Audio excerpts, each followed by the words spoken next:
به نام خدا. سلام دوستان عزیزم، وقتتون بخیر باشه.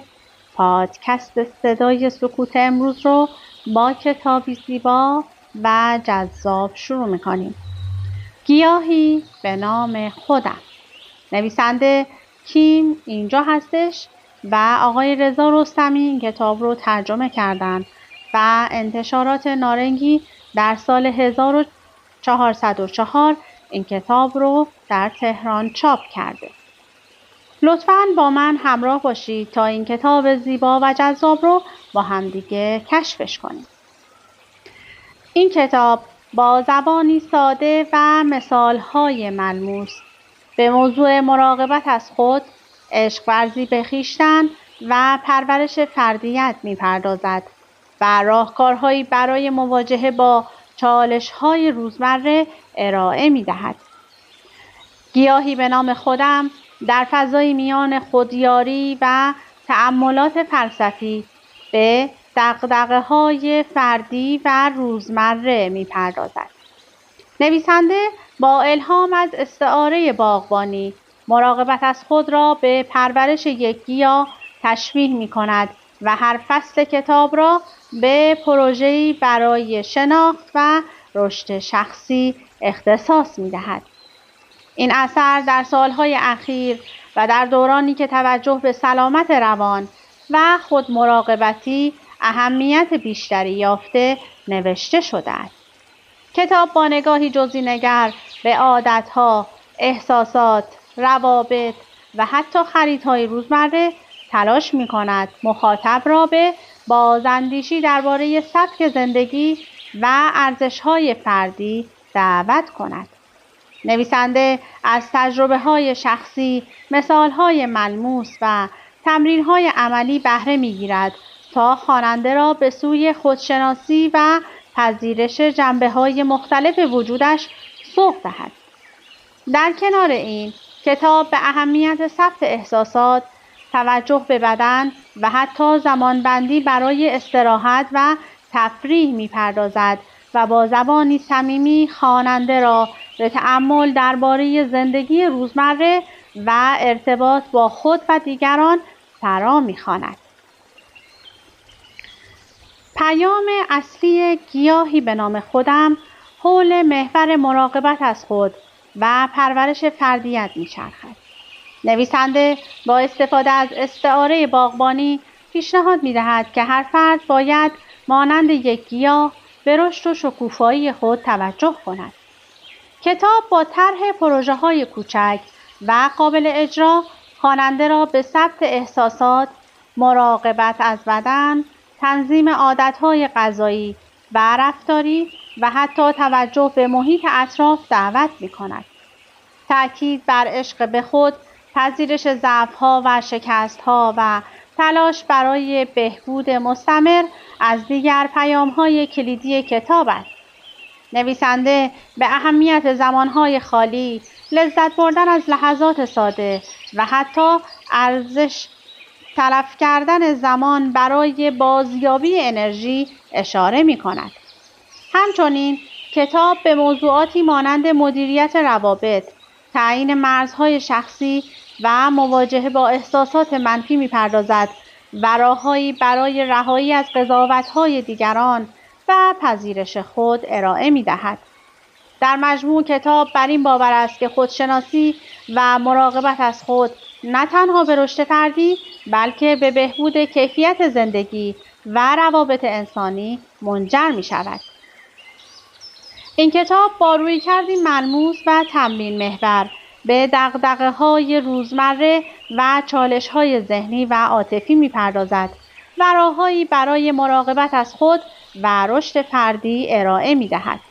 خواندن این اثر می‌تواند به افزایش آگاهی نسبت به احساسات، عادت‌ها و نیازهای شخصی کمک کند و مخاطب را به سوی پذیرش و دوست داشتن خود سوق دهد. همچنین کتاب با مثال‌های کاربردی و تمرین‌های ساده امکان عملی کردن توصیه‌ها را در زندگی روزمره فراهم می‌کند. این کتاب برای افرادی مناسب است که به دنبال خودشناسی، بهبود سلامت روان و افزایش کیفیت زندگی شخصی هستند. همچنین برای کسانی که با اضطراب، استرس یا احساس نارضایتی از خود دست و پنجه نرم می‌کنند یا علاقه‌مند به توسعه فردی و مراقبت از خود هستند، مفید خواهد بود. اما فصل اول، شروع. باغبانی شخصی. ذرات ریز بیرون پنجره و آدم‌هایی که به مانند ذرات غبار بر چشمند، استرس و اضافه کاری‌هایی که به پوست آسیب می‌زنند، حرف‌های نیشدار افرادی که شاید مرا بشناسند یا نه، اشتباهات غیرمنتظره و ناامیدی از خود و اقلیم دلی ابری که هر گونه پیشبینی برای هفته آینده را ناممکن می‌سازد. در چنین زمانهایی باید بیشتر به خودم توجه داشته باشم و از خودم مراقبت کنم. به اندازه کافی آب بنوشم و زیر نور خورشید باشم. برگ‌های پژمرده را برش دهم و منتظر جوانه‌های تازه دلم باشم. به جای تصمیمات بزرگ در زندگی این کارهای کوچک را انجام دهم. شروع باغبانی شخصی در میان زندگی روزمره‌ای که مملو از فرکانس‌های منفی است، هر روز کمی خودم را بهتر و شکوفاتر کنم. تصمیم گرفتم گیاهی به نام خودم را پرورش دهم. امروز خودم را باغبانی می‌کنم. در هر فصل پروژه‌ای برای باغبانی شخصی وجود دارد که به شناخت و پرورش ناآگاهانه من کمک می‌کند. با این پروژه می‌توانم خودم را بهتر بشناسم و آماده شوم تا نسخه بهتری از خود را که به شکل دانه‌ای در وجودم است شکوفا کنم. بعد از خواندن کتاب صاحب یک نسخه از خودم خواهم شد. باغبانی شخصی می‌تواند به تنهایی و با سکوت انجام شود، اما اگر پروژه باغبانی خاصی دارید که می‌خواهید حتما به آن برسید، می‌توانید با هشتگ پروژه باغبانی شخصی در شبکه‌های اجتماعی به اشتراک بگذارید. گاهی اوقات اشتراک گذاری و بیان کردن یک تصمیم و به جای انجام آن به تنهایی می‌تواند نیروی محرکه‌ای برای ادامه آن باشد. با به اشتراک گذاری پروژه‌ها می‌توانم به پروژه‌های باغبانی دیگرانی که در همان زمان زندگی می‌کنند نگاهی بیاندازم و از دیدگاه‌های مختلف در مورد موضوعات روزمره بهره‌مند شوم و با آنها همدلی کنم. در عین حال از پروژه‌های باغبانی دیگران الهام و تحریک‌های تازه‌ای می‌گیرم و می‌توانم به دیگران الهام‌های بزرگ و کوچک ارائه دهم. باغبانی شخصی یک پروژه بسیار شخصی است، اما همانطور که گیاهان با اشکال و ویژگی‌های مختلف دور هم جمع می‌شوند و یک باغ زیبا را تشکیل می‌دهند، هرچه من به نسخه بهتری از خودم نزدیکتر شوم، این دنیای پر از مضرات نیز کمی بهتر و زیباتر خواهد شد. تصمیم گرفتم از خودم به عنوان یک گیاه مراقبت کنم. گام اول، پاشیدن برگ. تشخیص دهیم که چه نوع بذری هستیم و به خودشناسی دست یابیم. تعادل شخصی. عشق به خود را با خودخواهی اشتباه نگیریم. بهترین تلاش را انجام دادن را از مصرف خودمان تشخیص دهیم. به خود عشق بورزیم اما به دیگران توجه کنیم و با تمام توان تلاش کنیم اما به خود نیز اهمیت دهیم. همانطور که در تمام روابط تعادل لازم است، در رابطه با خودمان نیز به تعادل نیاز داریم. روش استفاده از شنل نامرئی. اینکه باید از میان تعداد زیادی از افراد کدام یک را دور کنید ساده است. این فرد کسی است که مانع عشق به خودم می شود. وقتی که خودم را به یاد می آورم یا می خواهم چیزی جدید امتحان کنم یا برای رسیدن به هدفم تلاش می کنم، گاهی افرادی هستند که با حرفها و کارهای تضعیف کنندهشان جوری وانمود می‌کنند که نگرانند و آرزو دارند من شکست بخورم و چه عمدی باشد یا نه باعث می‌شوند شانه‌هایم افت کند. اگر باعث شوند قدم‌هایی که با زحمت برداشتم سست شود و صدایی که به زحمت به دست آوردم دوباره بلرزد، فقط کافی است که شنل نامرئیم را از کمد ذهنم بیرون بیاورم و با احتیاط بپوشم. به عبارت دیگر بی‌توجهی کنید. به یاد داشته باشیم زمانی که می‌خواهم خودم را دوست داشته باشم، تنها فردی که باید به او گوش دهم کسی غیر از خودم نیست. اینکه باید از چه کسی فاصله بگیرم ساده است. همان کسی که مانع از دوست داشتن خودم می شود. قدرت گیاهان با طرز تهیه‌ای از سال 3332 قبل از میلاد. اگر احساس می کنی انرژی ببر در تو فوران نمی کند و از دست چیزهای مدام عصبانی شده ای، به جای خوردن گوشت چند روزی به گیاهخواری روی بیاور. با تمام حواست از گیاهان لذت ببر. همانطور که میتوان قدرت گیاهخواری را در افسانه دانوک که خرس را به انسان تبدیل کرد مشاهده کرد، سالاد، آب میوه‌های میوه و سبزیجات و خوراکی‌های گیاهی میتوانند خشونت را فرو بنشانند و به تو کمک کنند تا ذات آرام درونت را کشف کنی و بدنت را سبک و ذهنت را آرام کنند.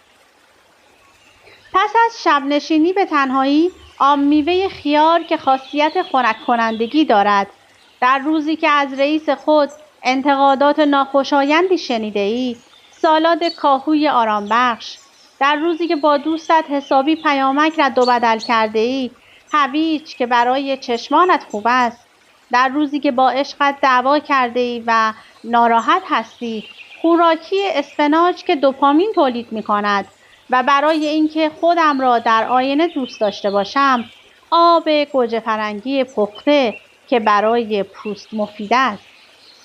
گیاهان قدرتی تازه و مقدس دارند. خوردن گوشت انرژی را افزایش می دهد و گیاهخواری انرژی را کنترل می کند. اگر تصمیم به بهتر شدن گرفته اید، اولین قدم را با یک رژیم غذایی بهتر آغاز کنید. از قدرت گیاهان بهره ببرید. نسخه جدید من در امروز می تواند از یک رژیم غذایی نوین روزانه آغاز شود. 1. پروژه باغبانی خودجوش. قدرت گیاهان. سرآشپز افسانه‌ای فرانسه ژان آنترمی بریا ساوارن گفته است: اگر به من بگویید چه می‌خورید، می‌توانم به شما بگویم که چه کسی هستید. آنچه می‌خورم بدن و ذهن مرا تشکیل می‌دهد.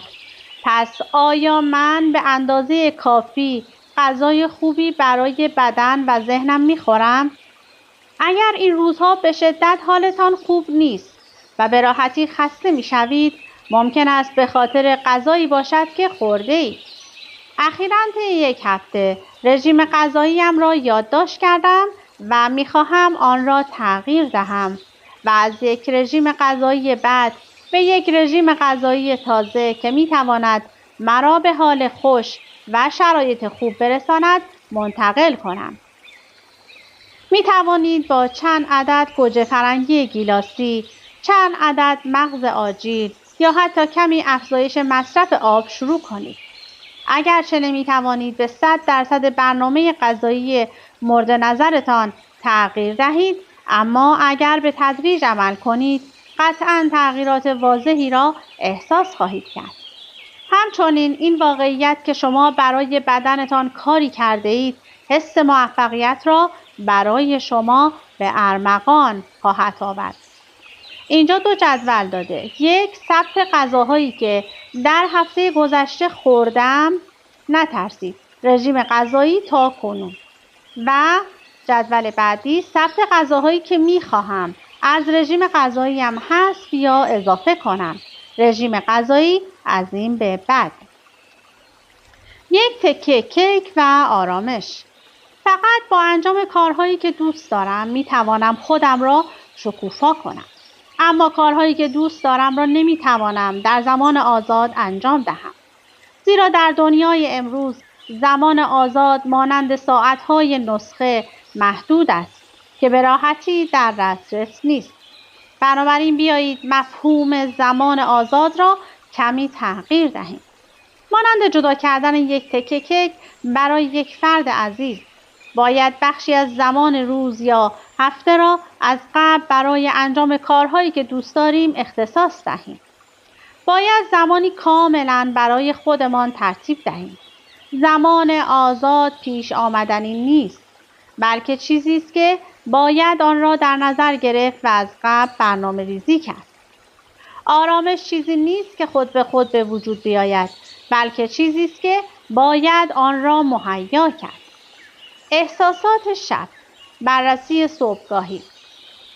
صبح نقطه‌ای است که احساسات مربوط به اتفاقات دیروز به صورت منطقی مرتب شده و انرژی جدید روز در آن شما را ملاقات می‌کند.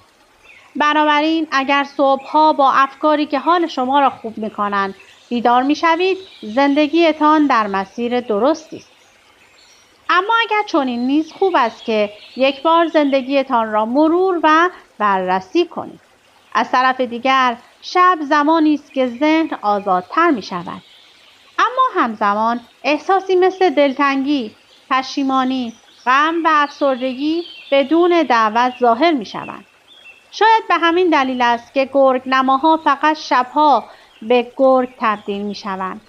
اگر در این شبها احساس می کنید که خطای بزرگی مرتکب شده اید، زندگیتان نابود شده و دنیا به پایان رسیده، کاری که باید بکنید این است که یک تیشرت راحت بپوشید و سریع بخوابید. خطرناکترین کار انتقال این احساسات لحظه‌ای به کسی از طریق پیامک یا کلام است. صبح روز بعد متوجه خواهید شد که این مسائل چندان مهم نبوده و مهمتر از همه این که من توان و اراده حل مشکلات را دارم. برای چنین روزی یک صبحانه مفید و مغذی تهیه کنید. من به عنوان یک انسان در زمانها و موقعیت‌های مختلف می‌توانم فردی کاملاً متفاوت باشم. گاهی از دیدن چهره غیرمنتظره خودم حیران می‌شوم. در چنین مواقعی باید با خودت مهربان‌تر باشی. انواع مختلف وجود خود را درک کن. آنها را بپذیر و آنان را به آغوش بگیر. منتظر باش تا آن منی که می‌شناسم و دوستش دارم دوباره ظهور کند. چون وقتی من شبانه از بین بروم، من صبحگاهی قطعاً طلوع خواهد کرد. بیایید جنبه‌های مختلف خود را درک کنیم، در آغوش بگیریم و بپذیریم. 2. پروژه خودباغبانی، یادداشت‌های صبحگاهی. بیایید از طریق بررسی صبحگاهی به زندگی روزمره‌ام نگاهی بیاندازیم. گاهی اوقات ممکن است از مسیر اصلی منحرف شوم. اما آیا به سمت هدفی که می‌خواهم به آرامی پیش می‌روم؟ امروز صبح اولین فکری که به ذهنم رسید و حسی که داشتم چه بود؟ حتی اگر خورشید آرام طلوع کرده باشد، اما به نوعی احساس سنگینی می‌کنم، شاید نیاز به تنظیم روزمره یا حل مسئله‌ای باشد. یا اگر مسئله‌ای است که زمان آن را حل می‌کند، بهتر است ذهنم را آرام‌تر کنم. گوش دادن به زبان گل‌ها در یک روز. شنبه، مانند گل‌های صورتی از لحظات بهره‌مند شویم. معنای گل در این روز لحظات شادی و خوشبختی. یک شنبه، در مسیر پیاده‌روی گل‌های وحشی را پیدا کنیم. معنای گل در این روز طبیعت آشنا. دوشنبه، مانند یک فریزیاب با خود رفتار کنیم. معنای گل در این روز از آغاز شما حمایت می‌کنم. سه‌شنبه، مانند یک آیریس به شوق بیاییم. معنای گل در این روز خبر خوش. چهارشنبه، مانند کامومیل پایداری کنیم. معنای گل در این روز قدرتی که در برابر سختی ها تسلیم نمی شود. پنجشنبه، خود و دیگران را مانند بگونیا درک کنید. معنای گل در این روز: به من دست نزنید. جمعه، مانند یک مارگلید منتظر بمانید. معنای گل در این روز: خوشبختی که حتما خواهد آمد. امیدوارم هفته شما مانند گل باشد، پر از رنگ‌ها و عطرهای متنوع. زمانی که نتوانید سخنان دیگران را بشنوید، به گل نزدیک شوید و به آنها گوش دهید. بدین منظور گاه به گاه برای خود یک گل یا یک دسته گل هدیه کنید. حتی بدون شنیدن، با گوش می توانید سرزندگی، انرژی و آرامشی که از نگاه به دل منتقل می شود را دریافت کنید. خودت را بشناس ولی محدود نکن. می دانم که کمی عجول هستم، اما خودم را به عنوان یک فرد عجول تعریف نمی کنم. می دانم که کمی خجالتی هستم، اما خودم را به عنوان یک فرد خجالتی تعریف نمی کنم. وقتی که خود را بهتر بشناسیم، با چهره‌های پیش بینی شده امان برخورد بهتری خواهیم داشت و اگر خود را محدود نکنیم، آسان‌تر می‌توانیم از چارچوب‌های محدود کننده خارج شویم. خود را خوب بشناسیم، اما اجازه دهیم امکان جنبه‌های دیگر در ما باز بماند. به این ترتیب می‌توانیم خودی بهتر بسازیم. خودم را خوب بشناسم، اما امکان جنبه‌های دیگر وجودم را نیز باز بگذارم. راه‌های درمانی برای آسیب‌های روحی. آسیب دیدن به این معناست که فرد دیگری به شکل ناخوشایندی ذهن شما را به خود مشغول کرده است. این به معنای آن است که حرف‌هایی دارید که می‌خواهید بگویید، چیزهایی که می‌خواهید بشنوید، سوء تفاهم‌هایی که می‌خواهید حل کنید یا فکرهایی که باقی مانده است. روش درمان زخم‌ها بسیار ساده است. نیازی نیست آن فرد را شکست دهید، تحقیر کنید، درست یا غلط بودن را تشخیص دهید، سوء تفاهم‌ها را حل کنید، تایید یا عذرخواهی دریافت کنید یا حتی عشق و نفرت ببخشید. فقط کافی است آن را از ذهن خود بیرون کنید. نیازی نیست همه کارها را حتما به سرانجام برسانید. دلتان که آرام شد، این برای شما بهترین راه حل ممکن است. اگر آرامش قلبت حاصل شود، آن مستحکمترین گرهی است که بسته شده. نقشه مکانهای منحصر به فرد من. دیگران تمایل دارند تا مرا در پوششی که می پوشم ببینند، اما ظاهر واقعی و ناشناخته من در مکانهایی که اغلب به آنها می روم آشکار می شود. کتابخانه، دریاچه نزدیک، کافه های محبوب، خانه دوستان، پارک کوهستانی، کلوب، فروشگاه های بزرگ، مغازه های کوچک، فروشگاه های برند اسپا، کتاب فروشی، مقاصد سفر، مغازه های وینتیج و البته خانه. مکانهایی که این روزها اغلب به آنها می روم، مکانهایی که این روزها در آنها احساس راحتی می کنم، مکانهایی که این روزها می خواهم از آنها فرار کنم. کجاها را این روزها می خواهم ترک کنم؟ با ساختن نقشه ای از مکانهای منحصر به فرد خودم می توانم روزمرگی ها، امیال، کمبودها، سرگرمی ها و رویاهای خود را بیشتر بشناسم. به شناخت بهتر خودم که حتی برای خودم ناشناخته بود دست می‌یابم. مکان منحصر به فرد من کجاست؟ خب بیشتر از این کتاب زیبا در اختیار من نیست. این کتاب خیلی خیلی شیرین هستش. حتما برای خودتون تهیه کنید اگر خوشتون اومده و تا انتها بخونید. از اینکه با من همراه بودید سپاسگزارم. تا وایس بعدی، خدا نگهدارتون.